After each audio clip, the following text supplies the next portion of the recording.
Nurse সূর্যকে আটকায় আর জিজ্ঞেস করে আপনি কোথায় যাচ্ছেন।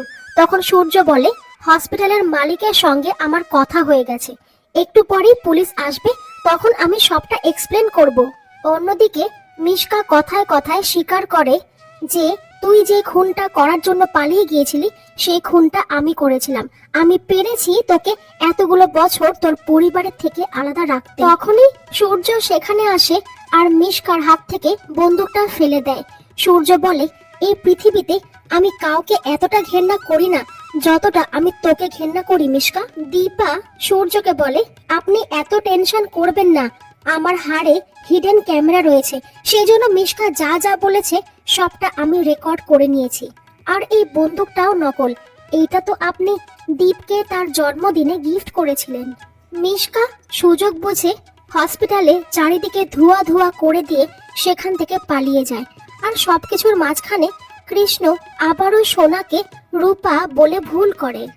বাড়িতে এসে দীপা বলে আপাতত সবই শেষ হয়েছে, তবে আমি এইটুকু বুঝে গেছি আমাদের জীবনে মিশকা কুমার এদের মতো কেউ না কেউ থাকবে, আর তা না হলে আমাদের বাড়ির মধ্যেই কেউ থাকবে।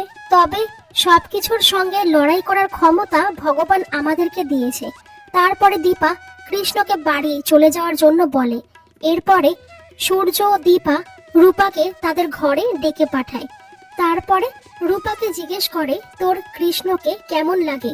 তখন রূপা বলে আমি এখনই কোনো সম্পর্কে জড়াতে চাইছি না, তার মধ্যে এমন সম্পর্ক যেটা তোমার আর বাবার মতো নয়।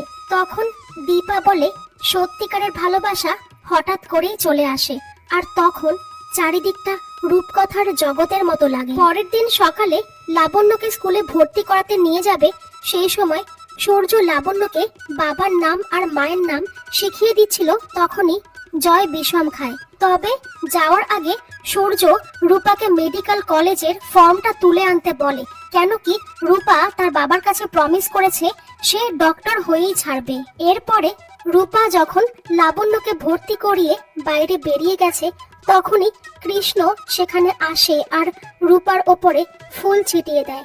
তারপরে রূপাকে বলে এগুলো কিন্তু স্বপ্ন নয়, আর কালকে আমি আপনাকে একটা প্রশ্ন করেছিলাম সেটা আপনি আমাকে জবাব দেননি কেন জানেন? কালকে সারা রাত আমি ঘুমাতে পারিনি।